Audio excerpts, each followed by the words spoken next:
It's the Born again. No, I'm not talking about the ABBA-inspired tribute band from Australia or a spiritual rebirth, but the new facelifted 2026 Born from Cupra. Shit jokes and tenuous links aside, the refreshed rear drive electric hatch has arrived, and we're at the International Media Drive event in Madrid to discover more. So what has changed? Because it was already a pretty good car and I remember it fondly when we drove it. Well, I'm pleased to say much of the effort has gone into what was needed most, with new design, improved interior and greater technology. And I suspect that it's the updated tech that existing owners will be interested in the most. I have a mate with one and he says the infotainment is garbage and he's royally fed up with the software issues. The 12.9-inch infotainment now boasts a new operating system powered by Android. So it's smoother and snappier than the old VW-based one, and more flexible too. There's also a new, larger 10.25-inch digital cockpit, which is apparently double the size of the previous version, and it's supported by augmented reality head-up display. While I'm inside, let's look at the other improvements. You're never going to believe this, guys, but there are proper window buttons for all four doors. And there's physical buttons on the redesigned steering wheel rather than the haptic ones of old. Holy shit and praise the Lord. But there are still touch sliders for the volume and the temperature, fan speed and aircon controls. Why on earth haven't they replaced those? Also, I think some might dislike the fact that the screen is angled from the driver. Passengers, want to have use of the infotainment as well. Me, I don't care because I have children that just want to touch whatever is in reach. Most of the time they're sat in the back, of course, and if they were here right now, they'd be delighted to discover that they have their own air vents.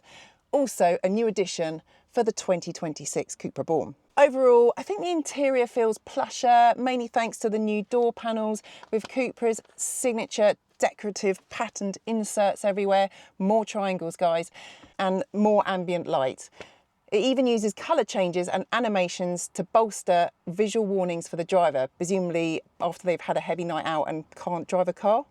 It's sportier with standard bucket seats, and most of the materials are recycled and upcycled to ensure Cupra is being sustainable, circular and on trend with its product design. Designed and developed in Barcelona, the new Born takes on Cupra's latest DNA with a shark nose front end, newly designed front and rear bumpers, a more prominent diffuser, triangular matrix LED headlights and illuminated door handles, and rear logo integrated into the 3D rear light. Is it me, or does that logo remind you of the Transformer logo? Just saying. Anyone born after 1996 won't have a clue what I'm talking about, of course. Is it Autobot or Decepticon? Yeah, exactly. Which one? It's got Cupra's fancy copper detailing, of course, and it's more aerodynamically efficient. And no makeover goes without new wheel designs, and there are 5 offered in 19 and 20-inch sizes, as well as 6 new exterior colours. This is forest green, but there's also a new Timanfaya grey, which takes its name from a national park in Lanzarote. If you like a bit of volcanic landscape, I highly recommend it. Not quite sure why Cupra chose it. Maybe it's inspired by the lava rock that you can find there. Let's go to the back, where I can tell you a bit more other useless things. Is it Lanzarote or Tenerife? It's Lanzarote. Oh, that's right. I had to question myself then.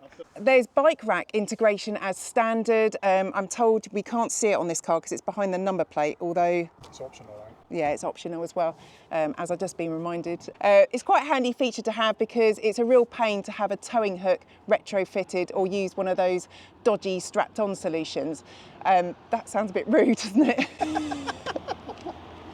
It's also very on brand because did you know that 20% of the Spanish population use bikes? Use bikes is quite a loose term, presumably as a recreational thing. I don't know where I'm going with this. Anyway, it's also got vehicle to load capability, so you can power your e-bike after your workout.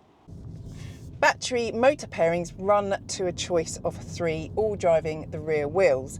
At the top is, as before, the VZ hot hatch setup, which is the car that we're in today, with a 79 kilowatt hour battery and a 322 brake horsepower motor. Good for a 0 to 62 time of 5.6 seconds. Middle is the same battery. Can't recall off the top of my head what it is, but I'll put that up on the screen. And that's got 228 brake horsepower. Finally, we've got the 58 kilowatt hour battery and 187 brake horsepower. The big batteries offer 372 miles of range. Take that with a pinch of salt. I should imagine real world range is around about 300 miles. And a charging time of between 26 and 30 minutes. That's what's in the press release. We were later told in the presentation that it is 29 minutes. The smaller battery offers 279 miles and a charging time of 29 again. And behind the wheel, well, they've introduced one pedal driving for the first time, adjusted via these pedals behind the steering wheel, and allows you to control the braking with your accelerator pedal.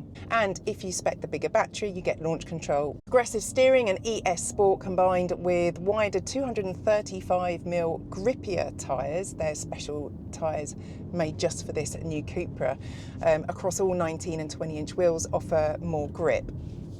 There are 5 drive modes: range, comfort, performance, individual and Cupra, all of which modify the engine response, steering and suspension settings, and there's up to 15 levels of adjustment available through the dynamic chassis control. Range mode prioritises, yep, you guessed it, efficiency. Comfort mode smooths the suspension, making it ideal for longer trips. Performance mode unlocks dynamic capability, and Cupra mode delivers maximum emotional impact, whatever the that means.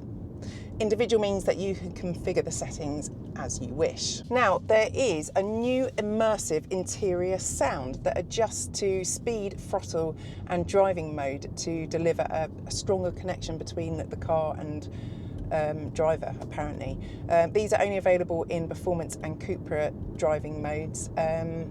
It's fun at first, it's apparently Formula E inspired, but it's a little bit droney. What I will say is this version is so much more responsive than the predecessor, and it is probably one of the most dynamic feeling cars in this segment.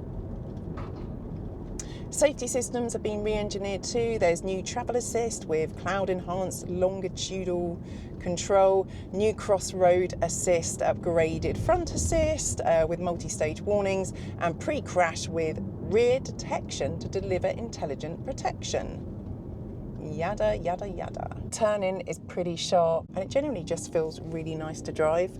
You can drive it sensibly through town, or you can really push it through the corners. It really does kind of deliver the best of both worlds. I should perhaps add that the Born VZ does have an advanced chassis with DCC Sport suspension for improved control and precision.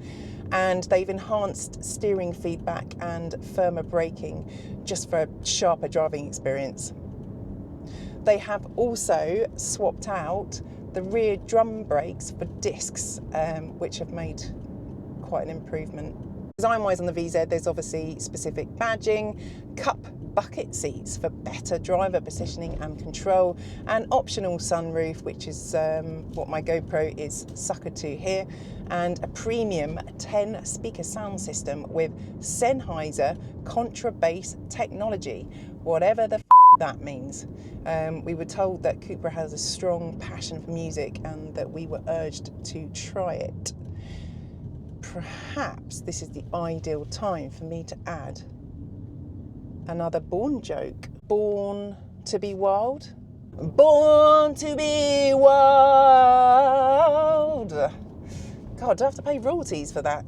Probably not, because that was terrible singing. I apologise. The Born was a milestone for the brand when it launched in 2021.